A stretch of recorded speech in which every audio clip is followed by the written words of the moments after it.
Hi everybody, this is Bastiaan, and this is a game I played against the Firefly engine and against the Queen's Indian defense. So I'm playing white.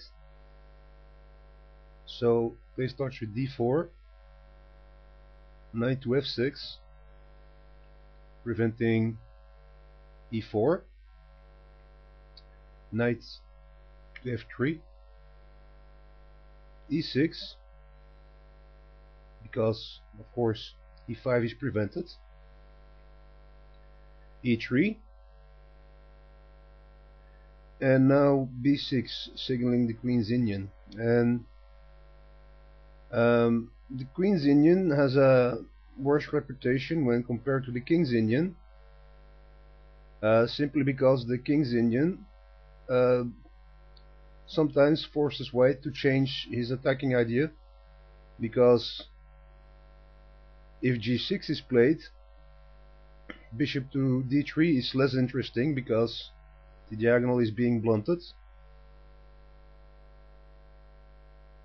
And I myself won't play this type of development against the King's Indian, but with pawn to b6, with the idea of bishop to b7 to cover and prevent e4 pawn advances,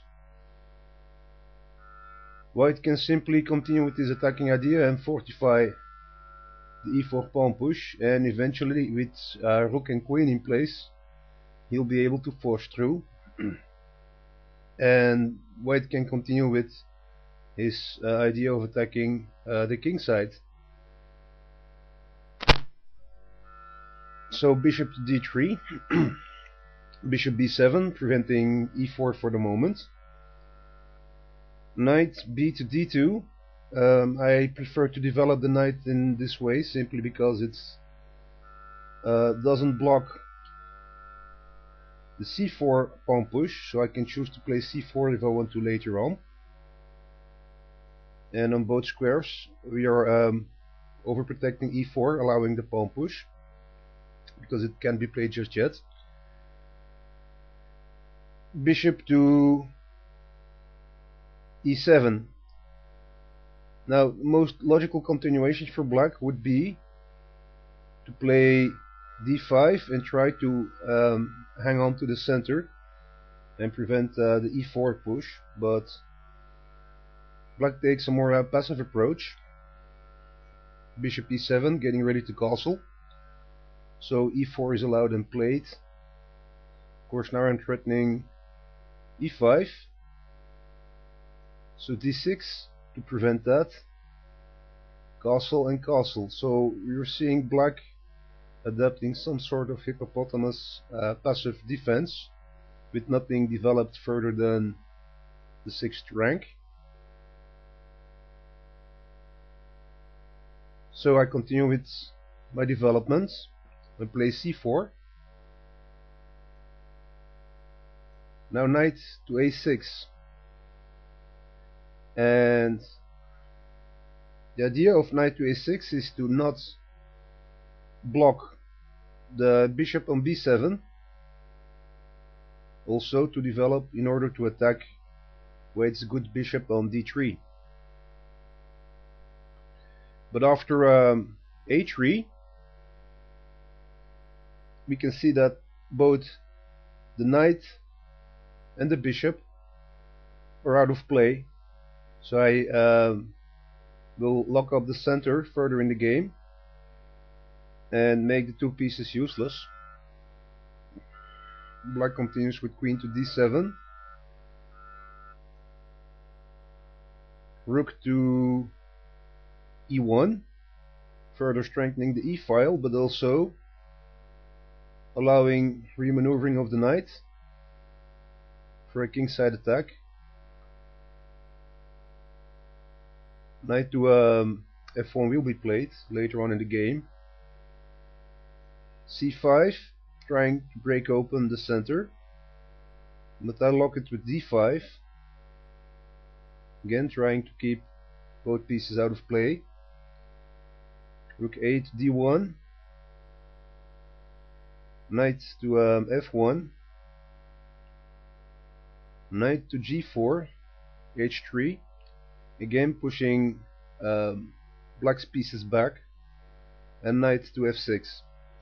Now for the next 10 or so moves, e5 will be a good, if not the best move, or the best alternative for everything I play. However, I try to keep the idea as simple as possible and just play against black with two pieces down and leaving the center as it is, and continue with the kingside attack. So that'll be my main idea. Knight to g3, rook to c8, and we can see black's pieces are ineffective. Bishop to g5, trying to strip away the knight as a defender. h6. So now it's okay to take on the knight, but instead I retreat with bishop to f4. Black plays pawn to g5, and it's typical when black has no counterplay. He's trying to develop something, but this has the drawback of weakening the king side. So bishop to d2 in order not to block the rook. Queen will likely develop diagonally, so bishop to d2 was played. Also, this rook has to be available. Queen to c7 and h4, so I'm going to crack open black's defense, and in the end I'll have too many pieces compared to black in the kingside attack. Knight to h7. The reason why is that this pawn needs to be protected.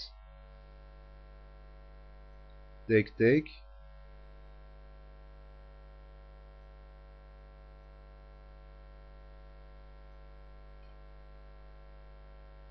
Queen to c1, adding another attacker on the pawn.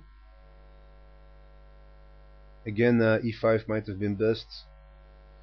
Black plays g4 to save the pawn.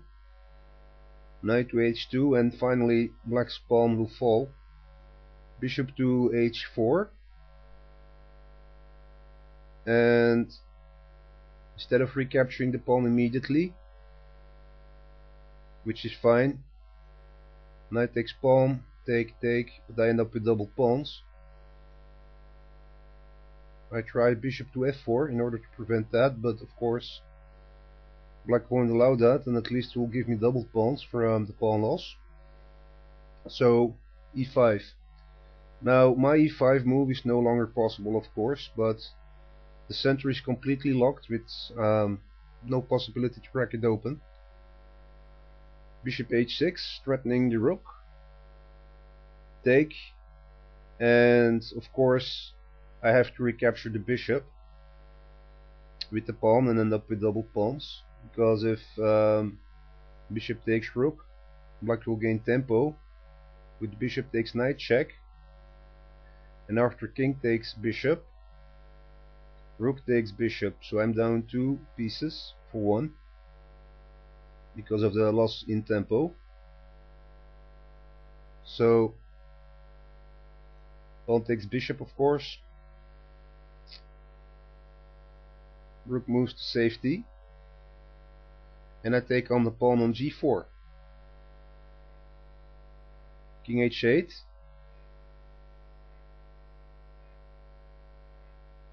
And now engines prefer the following continuation. Knight to f6, with the idea of stripping the only active defender.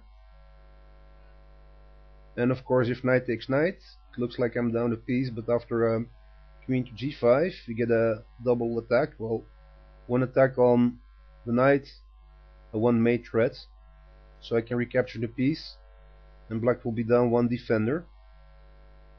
So if rook to g8, check. King to h7 is forced. Now of course black is threatening a fork between 2 pieces and is attacking my bishop, so queen goes to h4. rook to g6,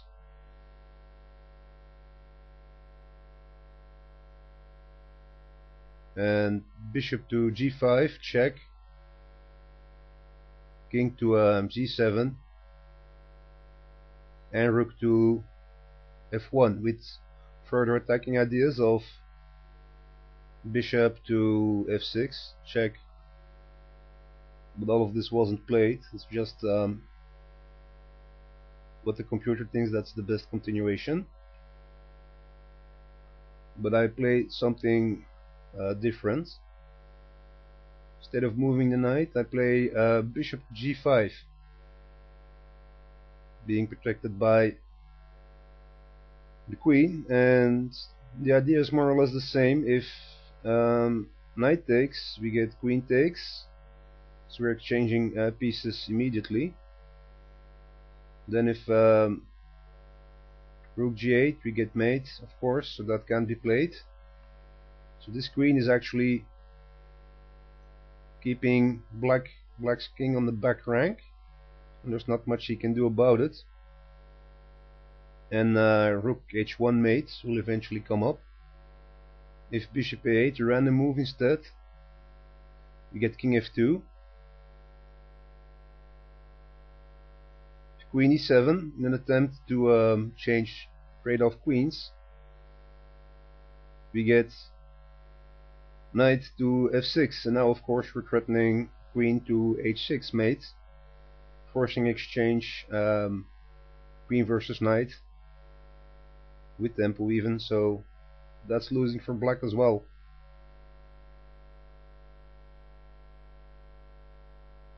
So after bishop to g5, knight takes bishop cannot be played.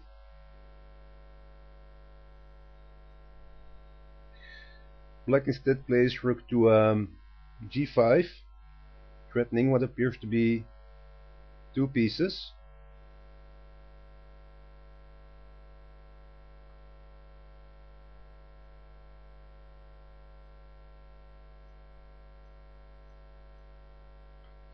So I continue with bishop to f6 check, and of course now black plays knight takes bishop, and at this point knight takes knight to recapture the piece. Looks very tempting, but actually it's a mistake. White will still keep an edge, but the idea behind it is to play queen h6 check, not recapturing the piece and forcing black's knight to h7 to block the check, and now knight to f6, threatening mate. So rook to g7 will be forced, and finally king to f2, again to get the rook in with mate threats, is devastating for black. So if queen to d8, which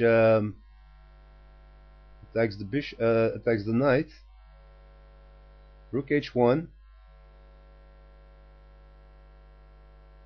Now if black plays a random move, let's say b5, you can see the attacking idea with queen takes knight check, rook takes, and rook takes rook mate. So we can see that the rook is enough for a checkmate, so it doesn't have to be the queen, and we can sacrifice the queen in order to give mate. So we can see the threat, and black has to exchange. Queen takes knight, queen takes queen with a double pin, rook to e8. Now an exchange sacrifice. Rook takes knight check, king takes rook, getting ready to bring in the other rook. Rook h1 check, king g8, queen h6, again with mate threats, so black can still avoid them, but not for too long, or at least at a heavy price. King to f8, queen check, rook blocks, queen check, rook blocks. So just repeating moves in order to get a little bit more time against the engine. Figure out my next few moves. Queen check, rook blocks. Finally, I decide upon queen to f6 as the best continuation, with an idea of rook to h7, then queen takes f7 mate,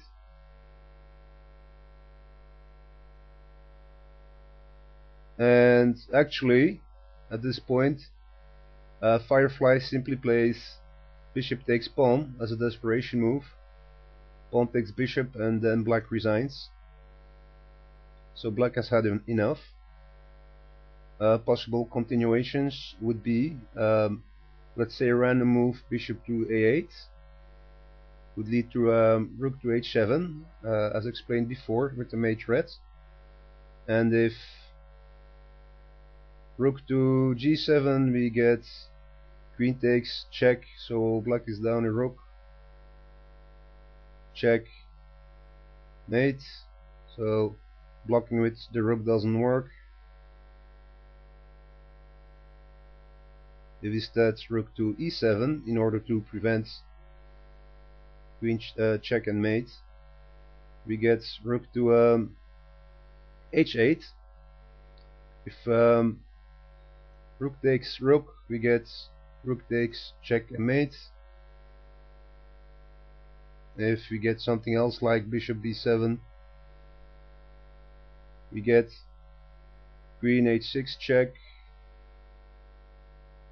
king retreats, rook takes rook check, king d7, and then queen to f8 with an unstoppable mate in a few moves.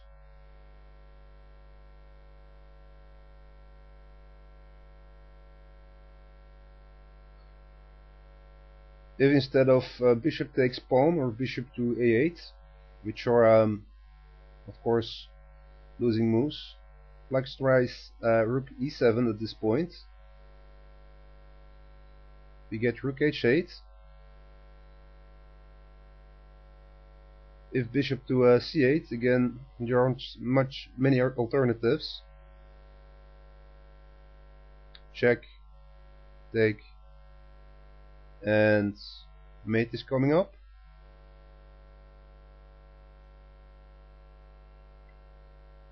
One of the more interesting ideas is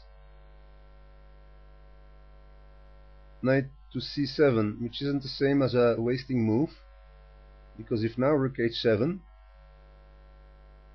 rook to e7, rook h8, we get knight to e8, threatening the queen. And if rook takes rook check, take, queen takes rook, black isn't in a mate but is down 2 rooks and is in a losing position, and this may be the best continuation for black.